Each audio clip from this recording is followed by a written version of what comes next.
बिस्मिल्लाहिर्रहमानिर्रहीम। अस्सलाम वालेकुम दोस्तों, कैसे हैं आप? सब ठीक हैं? तो यार ये देखें माशाल्लाह से हमारी मुर्गियां जो है ना फुल तकरीबन तैयार हो चुकी हैं। इसमें तकरीबन जो है ना सारी की सारी जो हैं 1200 से ऊपर की हैं। कुछ हैं 1000 ग्राम की, तो उनको हम मज़ीद अलग कर देंगे ताकि हम उनको और जो है फीड वगैरह दें। जब वो 1200 की हो जाएंगी फिर हम उनको अंडों पे शुरू कर देंगे। अब ये देखें यहाँ पे जो ये मुर्गियाँ मैंने अलग कर दी हैं, कुछ इनका वेट जो था ना 1000 से कम था, यानी कि ये तकरीबन अभी तक 800 ग्राम की हुई हैं। जबकि कुछ मुर्गियाँ हमारे पास 1200 1300 की हो चुकी हैं। मेजॉरिटी जो है वो 1100 1000 से ऊपर हैं, 1100 के आसपास हैं। मगर ये जो हैं 800 850 ग्राम के, तो इसलिए हमने इनको अलग कर दिया। हम इनसे ब्रीडिंग नहीं लेंगे। जबकि ये जो है ना अंडों के लिए तैयार है, ये भी अंडे देना शुरू कर दिए हैं इन्होंने, मगर हम इनसे अंडे प्रोडक्शन नहीं लेंगे। उसकी रीज़न ये है कि अगर हमने सिर्फ अंडे बेचने होते तो हम वो कर सकते थे, मगर हमारा इंशाल्लाह इरादा है कि हम उन अंडों से चूज़े भी निकलवाएंगे। तो एक क्लास का चूज़ा 100% ओके चूज़ा जो बिल्कुल तंदुरुस्त और बड़े साइज़ का चूज़ा होता है, तो उसको वो चूज़ा लेने के लिए हमें मुर्गी का इंतखाब भी अच्छा करना होता है कि मुर्गी का साइज़ भी बड़ा हो। देखें अब ये मुर्गी फ़ौरन बैठ गई है, जैसे वो अंडों वाली मुर्गियाँ बैठती हैं ना, बिल्कुल वैसे बैठ गई है। तो बहरहाल हमें इस चीज़ का बड़ा ही देख के करना पड़ता है कि अगर आपकी मुर्गी का साइज़ अच्छा है तो इसका मतलब ये है कि उसके वो अंडे की प्रोडक्शन भी अच्छी देगी, अंडे का साइज़ भी अच्छा आएगा, उसकी अंडे की देने की रेशो भी ज़्यादा होगी, और उसमें से जो चूज़ा निकलेगा वो भी ए क्लास का होगा। अगर आपकी मुर्गी का साइज़ छोटा है तो फिर ये यानी कि एक तो उसकी प्रोडक्शन में भी मसला आएगा, उसकी रेशो भी कम होगी, और चूज़े का साइज़ भी इट्सल्फ छोटा होगा, और वो ए क्लास का भी नहीं होगा, वो बी या सी क्लास का चूज़ा होगा। यानी कि आपको ए क्लास का चूज़ा लेने के लिए बड़ी मुर्गियाँ चाहिए, जैसे अब अल्हम्दुलिल्लाह हमारे पास तैयार हुई खड़ी हैं। बाकी ये सिर्फ 5 से 6 मुर्गियाँ थी जो हमें लग रही थी, तो इसलिए हमने इनको अलग कर दिया। तो इन मुर्गियों को या तो आप खा जाएं या सेल कर दें, या फिर इनसे आप प्रोडक्शन एटलीस्ट ना दें, लें, इनको कहीं साइड पे कर दें। इनसे आपने प्रोडक्शन नहीं लेनी, क्योंकि ये आपका ये देखें ये जो भी भी ये माशाल्लाह से 6 अंडा अंडे देने 6 के लिए जो मुर्गियाँ है हैं, ना तो ये मुर्गी कुछ ना बैठ कुछ जो चुकी है। अब अंडे देखें देंगी। तो इसकी भी ये जो बहुत आप ज़्यादा प्लकिंग हुई हुई है, चूज़े निकलवाएंगे तो क्योंकि ये वहाँ पे आपकी यार सिर्फ हैचरी को तीन एक ख़राब वहाँ करेंगी। पे यार सिर्फ तो एक मुर्गी इसलिए है, तो इस इन वजह से ना ऐसी मैंने ये मुर्गियों को मुर्गियाँ जो है जो ना कि अलग कर वेट दी हैं। ना कुछ गेन ये कर देखें रही मैं हों, आपको जो दिखाता हूँ। बहुत स्लो हों, ये 5 उनको आप मुर्गियाँ साइड पे माशाल्लाह कर से दें, ये उनसे देखें आप ये प्रोडक्शन ना ही लें तो 5 बेहतर है। मुर्गियाँ जो है ना, और अल्हम्दुलिल्लाह यहाँ से अंडे आना भी शुरू हो गए हैं। रोज़ के अब तकरीबन जो है ना इस खाने से 4-5 अंडे आ रहे हैं डेली के। क्योंकि अभी पेट पूरा नहीं हुआ, कुछ मुर्गियों का पूरा हो गया और कुछ का नहीं हुआ। तो जैसे कि 1200 की भी हैं, कुछ कुछ 1300 की भी हैं। अब ये देखें माशाल्लाह से ये मुर्गी का साइज़ देखें, ये 1200 के वेट की है बड़ी। और देखें पहचान ये होती है, अब देखें इसकी कलगी देखें आप, इसकी कलगी बड़ी है और इसकी छोटी है। अभी एक और मुर्गी को दिखाता हूँ मैं आपको, जैसे वो ब्राउन खड़ी है ये वाली, इसका साइज देखें छोटा छोटा है, और वो जो ऊपर वाइट खड़ी है उसकी कलगी का साइज देखें छोटा है। जब ये कलगियाँ भी बड़ी हो जाती है ना, जैसे अब ये देखें माशाल्लाह से इसकी बड़ी है, इसकी भी बड़ी हो रही है, अभी इसकी बड़ी है, ये देखें ये खड़ी है माशाल्लाह से, इसका बहुत बड़ी साइज़ की कलगी है। तो इसी तरीके से जिन जिन मुर्गियों की कलगियाँ बड़ी होती हैं ना, उसका मतलब ये होता है कि ये अब बिल्कुल अंडे के लिए तैयार हो चुकी हैं और अब ये अंडे दे भी रही होंगी। और जिनकी कलगियाँ छोटी होती हैं, जैसे अभी ये खड़ी है, अभी आपको मैंने वो वाइट दिखाई, वो पीछे वो देखे, वो जो वाइट खड़ी है उसकी बहुत छोटी सी है कलगी। और करीब यहाँ कोई नहीं खड़ी मस्जिद की, जैसे ये है, ये भाग गई, इसकी थोड़ी सी प्लकिंग भी हुई थी। तो जैसे इनकी कलियाँ छोटी होती हैं ना जिनकी, उसका मतलब ये होता है कि ये अभी अंडे नहीं ले कर रही, अभी इनको टाइम है पड़ा, ये अभी मज़ीद थोड़ा सा टाइम लेंगे। अब जैसे ये ब्लैक आ रही है, इसकी कलगी देखे बिल्कुल माथे के साथ चिपकी हुई है। इसका हालांकि साइज़ अल्हम्दुलिल्लाह माशाल्लाह से ये 1200 से वेट की ऊपर की है, मगर अभी इसने अंडे शुरू नहीं किए। अन करीब बस ये हफ्ते तक ये भी शुरू कर देगी। तो अल्हम्दुलिल्लाह यहाँ पे जितनी भी हमारे पास खड़ी हैं मुर्गियाँ, ये सारी की सारी जो है ना तकरीबन 1000 से तो सब ऊपर हैं, मगर 1200 की अभी सारी नहीं हुई। मेजॉरिटी जो है वो 1200 की हो गई है, ज़्यादातर हो गई हैं 1200 की, मगर अभी कुछ रहती हैं। और यहाँ पे एक चूज़े ने बड़ा शोर मचाया हुआ है, पता नहीं क्यों शोर मचा रहा है, देखते हैं उसको। अच्छा वैसे मचाया हुआ है।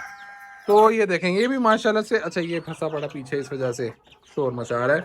तो ये माशाल्लाह से देखिए काफ़ी बड़े बड़े हो गए हैं, और पानी इन्होंने लगता है कुछ ज़्यादा ही पी ली है, तो गीले भी हुए खड़े हैं। तो मैं आपको ये खोल के दिखाता हूँ, ये देखें माशाल्लाह से। तो ये इन्होंने पानी लगता है, पानी में डुबकियाँ लगाई हैं इन्होंने, पानी जज्बाती होकर पिया, तो काफ़ी सारे जो है ना गीले भी हुए खड़े। तो इसी वजह से जो है ना हमें बल्ब भी ऑन रखना पड़ता है, क्योंकि चूज़ा होता है उसको भी समझ नहीं होती कि कितना पानी पीना है कितना नहीं पीना, बाज़ दफ़ा वो ख़ुद को गीला कर लेता है, तो जिसकी वजह से ना मसले मसाइल आते हैं। तो ये जो है ना बल्ब हम तकरीबन 15 दिन तक, 15 से 20 दिन तक हम ऑन रखते हैं। तो ये भी चूज़े जो है ना हमारे ये लगभग 15 दिनों के हो चुके हैं।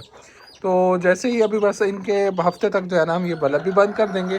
तो अल्हम्दुलिल्लाह इसमें से अभी तक सिर्फ एक ही वही मोर्टेलिटी हुई है, और वो भी वही मोर्टेलिटी उसी वजह से हुई है कि इस केस में थे तो ये बहुत कंजस्टेड था, और इसकी हम सफाई जो है मैं एक दिन करना भूल गया, तो अगले दिन आया तो एक चूज़ा ढीला था।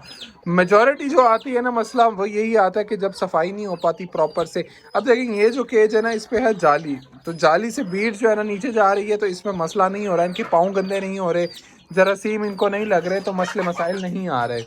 तो जब आपका परिंदा गंदा होता है यानी कि जरासीम उसको अटैक करते हैं, उसके ऊपर वायरस अटैक करता है, फंगस अटैक करता है, तो बैक्टीरिया अटैक करता है, तो आपका बर्ड जो है ना फारिग हो जाता है, यानी कि वो एक्सपायर हो जाता है और वो ढीला हो जाता है और किसी काम का नहीं रहता। और जब तक आपका बर्ड जो है साफ़ सुथरी जगह पे है तो वो कोई उसको मसले मसाइल ज़्यादा नहीं आते। अल्हम्दुलिल्लाह ये देखें यहाँ पे सारे के सारे जो है ना माशाल्लाह से फुल एक्टिव खड़े हैं। तो मुर्गियाँ जो है ना अब हमारी तकरीबन तैयार हैं। और जैसे कि मैंने आपको लास्ट वीडियो में बताया था कि हमारी कुछ मुर्गियों की जो है प्लकिंग हुई है। जैसे अब ये देखें ये मुर्गी है, इसकी ये देखें ये कमर से जो उसने पर से छुपा ली है। कोई और मुर्गी दिखाता हूँ आपको मैं। जैसे वो देखें वो मुर्गी है, वो उसकी देखें प्लकिंग हुई हुई है, इसकी भी प्लकिंग हुई हुई है। तो ये मामूली मामूली सी जो है ना प्लकिंग हुई हुई है काफ़ी सारी। इसकी भी है, ये देखें ये प्लकिंग हुई हुई है। बाहर तो कोई नहीं है, नहीं बाहर नहीं है। तो ये देखें इनकी जो है ना काफ़ी ज़्यादा प्लकिंग हुई हुई है। तो इसकी रीज़न ये होती है कि जब बचपन में ही ना हमें इनकी चोंच काटनी पड़ती है, तो अनकरीब इनकी भी चोंच काटने वाले हैं। तो इसका भी मैं प्रोसेस आपको सारा बताऊंगा कि कैसे चोंच काटनी है, कितनी काटनी है, क्योंकि इनका ब्लड निकलना शुरू हो जाता है।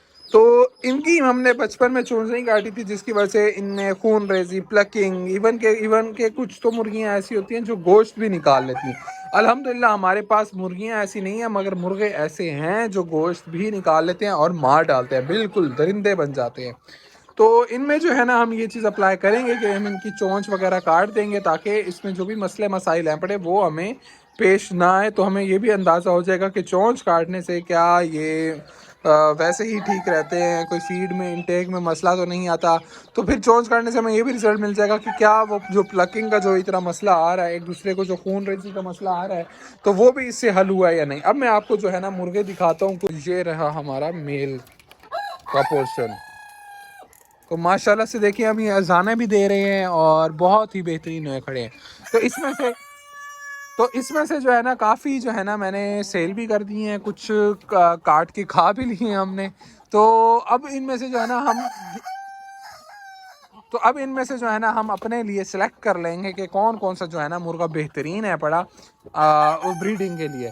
मतलब हम ये चीज़ चेक करेंगे जिसका वेट भी सबसे ज़्यादा होगा और जो बड़े होंगे। जैसे अब ये देखें माशाल्लाह से ये मुर्गा खड़ा है, इसकी कलगी का साइज जैसे मैंने आपको मुर्गियों का बताया ना, सेम एज इट इज़ मुर्गों में होता है।